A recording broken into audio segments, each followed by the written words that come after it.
बिस्मिल्लाहिर्रहमानिर्रहीम। पिछले 40 घंटों में पाकिस्तान के अंदर जो कुछ हुआ उसके ऊपर बात करते हैं।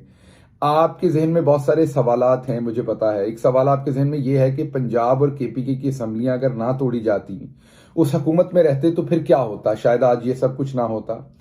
इसकी तरफ भी आते हैं, लेकिन उससे पहले जिस तरीके से वजीर आजम इमरान खान को पकड़ा गया, जिस तरीके से उनके गिरेबान को यहां पीछे से पकड़ा हुआ था, अगर आप वो देखें, जहां पर वो कुछ शायद 300-400 एहलकार जो है वो खड़े हैं और वहां अकेला इमरान खान खड़ा है उनके दरमियान में, और पीछे से यहां से बिल्कुल ये कॉलर के दरमियान में से उन्हें पकड़ा हुआ है और पीछे से उन्हें धकेलते हुए लेके जाया जा रहा है। ये जानते बूझते कि उनकी टांग के अंदर 4 गोलियां लगी हैं। वो गोलियां जब उनका ऑपरेशन थिएटर के अंदर ऑपरेशन हो रहा था तो वो एक छोटी सी प्लास्टिक की डब्बी में उन गोलियों के जो बाकियात उनके जिस्म के अंदर से निकले थे वो लाकर, मैं वहां पर मौजूद था तो डॉक्टर ने मुझे दिए थे और मैंने अपनी आंखों से देखे थे। और वो जारी बात है, वहां पर उसके बाद उनको सील कर दिया गया एविडेंस के तौर पर, और वो जो भी एक सरकारी तरीका होता है उसमें वो इस्तेमाल हुए। लेकिन मैंने वो ऑपरेशन थिएटर से निकलते हुए डॉक्टर साहब के हाथ में मैंने वो खुद देखे थे। एक शख्स जिसकी टांग के अंदर 4 गोलियां लगी हों, उसकी 70 साल उम्र हो, आपको पता है कि उसमें रिकवरी में टाइम लगता है, उसको इस तरीके से धकेलते हुए पकड़ना जुर्म क्या है? जुर्म है कि जी एक प्रॉपर्टी टाइकून, उस प्रॉपर्टी टाइकून का नाम क्यों नहीं लेते आप? आपको क्या दंदल पड़ जाती है उसका नाम लेते हुए? आपने कोई माल खाया हुआ है उस प्रॉपर्टी टाइकून से, आप डरते हैं, आप बिके हुए हैं उसके पास, कोई टेलीविजन उसका नाम नहीं ले रहा। क्या ये वही प्रॉपर्टी टाइकून नहीं है जिसने बिलावल हाउस बना के दिया जरदारी साहब को? क्या ये वही प्रॉपर्टी टाइकून नहीं है जिसने बहुत सारी जमीन और बहुत सारी चीजें शरीफ खानदान के लिए की? क्या ये वही प्रॉपर्टी टाइकून नहीं है जिसका जहाज मरियम साहबा और उनका सारा खानदान इस्तेमाल करता रहा? तो नाम लेते हुए आपको क्या तकलीफ होती है? अब यहां इमरान खान साहब के साथ उस प्रॉपर्टी टाइकून ने क्या किया? इमरान खान साहब का एक आइडिया था कि वो एक ऐसी यूनिवर्सिटी बनाना चाहते हैं जहां पर जो इस्लामी तालीमात हैं, सीरतुन नबी सल्लल्लाहु अलैहि वसल्लम है, उसके ऊपर मॉडर्न रिसर्च हो और उसको मॉडर्न दुनिया के साथ उसे रोशनास करवाया जाए। इसलिए ये यूनिवर्सिटी का आइडिया आया। इसमें बहुत सारे लोगों ने, कुछ ने पैसे के साथ हेल्प की, कुछ ने तालीमी तौर पर हेल्प की, फिक्री तौर पर, इंटेलेक्चुअली हेल्प की।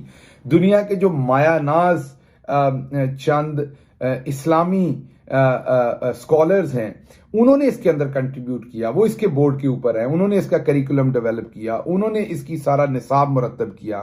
तो सबके साथ इमरान खान साहब ने बड़ी लंबी नशिस्तें करके ये एक यूनिवर्सिटी की बुनियाद डाली। जिन टाइकून साहब को कहा जाता है, उन्होंने कहा कि मैं अल्लाह की रजा के लिए यूनिवर्सिटी बनाना चाहता हूं गरीबों के लिए। उन्होंने भी इसमें पैसा दिया या जमीन दी, यूनिवर्सिटी बन गई। अब ये यूनिवर्सिटी इमरान खान साहब की मलकियत नहीं है कि उन्होंने कोई करप्शन की है, तो आवाम के लिए बनी है। 100% वहां पर स्टूडेंट्स जो हैं वो फ्री पढ़ते हैं। मैं रिपीट कर रहा हूं, 100% फ्री स्टूडेंट अलकादर यूनिवर्सिटी के अंदर, गरीब लोग या जो भी स्टूडेंट्स मेरिट पे हैं वो 100% वहां फ्री पढ़ते हैं। ये यूनिवर्सिटी मलकियत किसकी है? ये ट्रस्ट है। आप सबको पता है ट्रस्ट किसी की मलकियत नहीं होता, वो इवेंचुअली अवाम की मलकियत होता है। तो इमरान खान को तो ये जमीन नहीं दी गई। इमरान खान ने ये जमीन बेच के अपने बच्चों को पैसा तो नहीं दे देना, अपने खानदान को तो दे नहीं देना। ये तो एक ट्रस्ट के अंदर जमीन रखी गई जो पब्लिक की एक मलकियत बन गई। इमरान खान का कसूर सिर्फ यह है कि वो ईमानदार है। उसने शौकत खाना बेहतरीन तरीके से चलाया, उसने नमल यूनिवर्सिटी बेहतरीन तरीके से चलाई। तो उनकी जो पुरानी खिदमात है, जो उनकी ईमानदारी है, उसको देखते हुए जाहिर बात है सब लोगों का है कि इस यूनिवर्सिटी को भी वही चलाएं। तो वो उनके जुम्मे ये काम लगा कि वो इस यूनिवर्सिटी को चलाएं जैसे वो दूसरे इदारों को चला रहे हैं। तो जो टाइकून है वो किसी को जरदारी साहब को बिलावल हाउस बना दे तो उसका कोई प्रॉब्लम नहीं है। अरबों रुपए के बाकी किसी को वो असासे दे दें तो कोई प्रॉब्लम नहीं है। गरीबों के लिए एक यूनिवर्सिटी बन जाए जो इमरान खान की मलकियत नहीं है, तो उस पर इमरान खान को यहां दरमियान में कॉलर से पकड़ के धकेलते हुए आपने पकड़ना है। उसके बाद चंद दिन पहले तक बताया जाता था कि इलेक्शन नहीं हो सकता 14 तारीख को। क्यों नहीं हो सकता?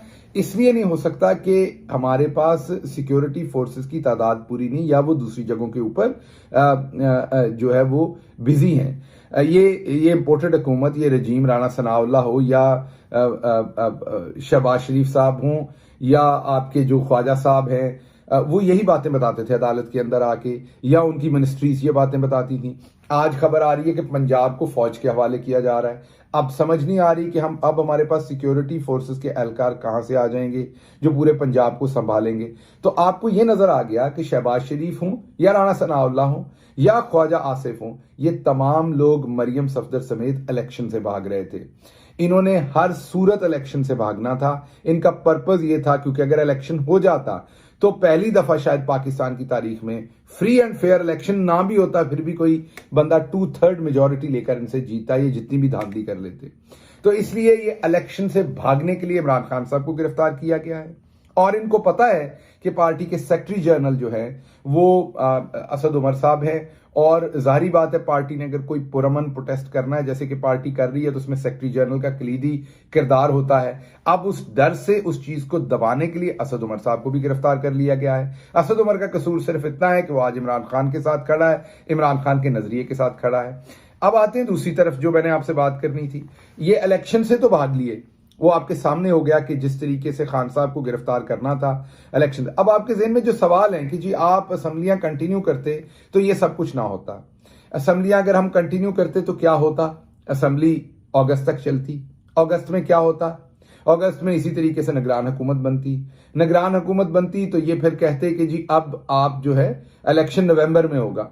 हम नवंबर में इलेक्शन का इंतजार कर रहे होते, और नवंबर के से एक महीना पहले अक्टूबर के अंदर जब और बहुत सारे अवामल इनकी फेवर में हो जाते अक्टूबर तक, तो अक्टूबर के अंदर ये क्या करते कि ये इसी तरीके से कहते इलेक्शन नहीं हो सकता।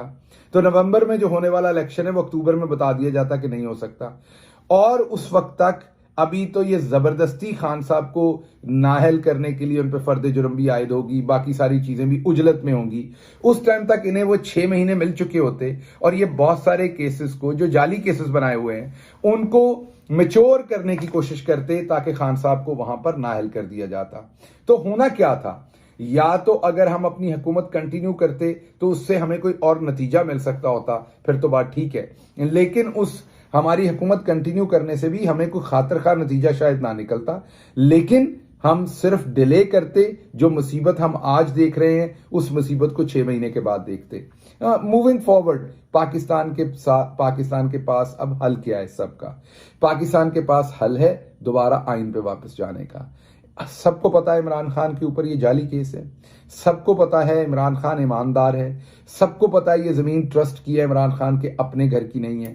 तोशा खाना का केस बनाया गया, यहाँ तो तोशा खाने से गाड़ियां भी ली गई जिनकी इजाजत ही नहीं थी, यहाँ तो तोशा खाना से बेडशीट्स तक ले उड़े लोग। इमरान खान साहब ने जो भी कोई तोहफा लिया उसके पैसे जमा करा के उससे प्रॉपर तरीके से लिया।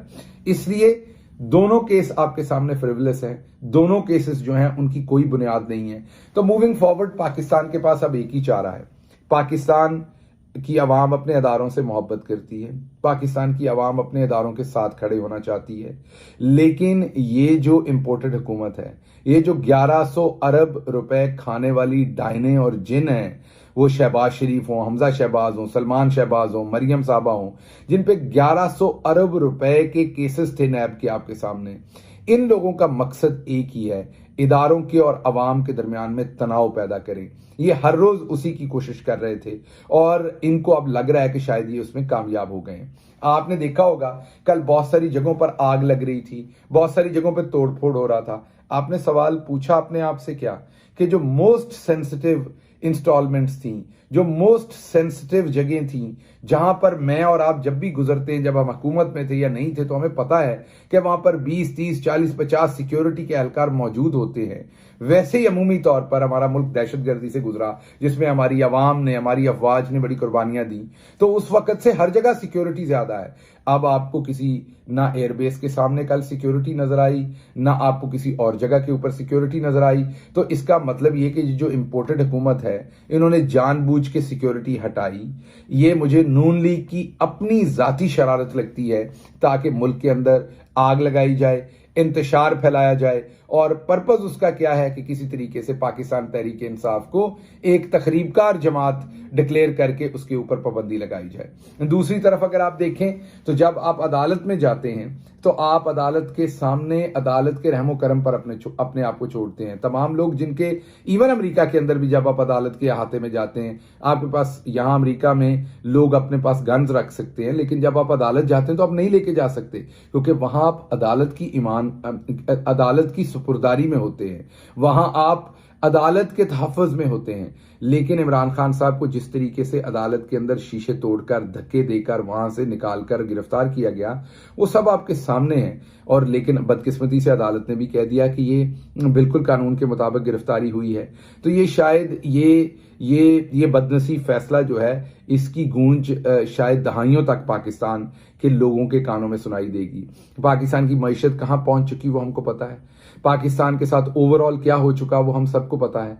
लेकिन अब दोबारा एक ही तरीका है हमारे सबके बचने के लिए, एक तो पुरअमन एहतजाज करें, जहां हैं आप निकलें, इतनी तादाद में निकलें कि आपकी आवाज हर जगह पर सुनाई दे।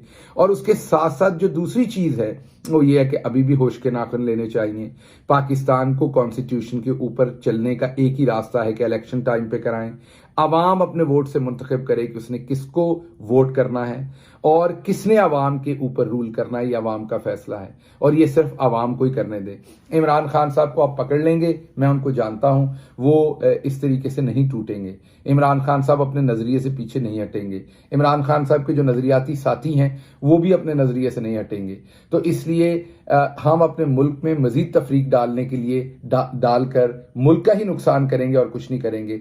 सिर्फ एक ही तरीका है अवाम के पास है कि वो भरपूर पुरअमन एहतजाज करें, हर जगह पर एहतजाज करें। और जो इस टाइम आला ओहदों पर बैठे हुए लोग हैं उनसे मेरी एक दफा फिर गुजारिश है, लोगों की चादर चार दीवारी का एहतराम कीजिए, उसके साथ साथ आइन के ऊपर वापस आइए। इमरान खान साहब को फौरन रिहा कीजिए, क्योंकि उनके ऊपर कोई भी ऐसा केस नहीं है जिसकी कोई बुनियाद बनती है, ताकि पाकिस्तान के अंदर अमन हो सके, हम सब अपने मुल्क की मिलके तरक्की की तरफ उसका सफर कर सकें, ना कि जिस तरीके से हम अपने मुल्क को उजाड़ने की कोशिश में लगे हुए दिन रात वो हो सके। अल्लाह हमारे मुल्क को महफूज रखे। अल्लाह ये जो शरपसंदी की एक पूरी साजिश हमारे मुल्क के लिए एक बुनी गई है, इससे हम सबको महफूज रखे। पाकिस्तान जिंदाबाद।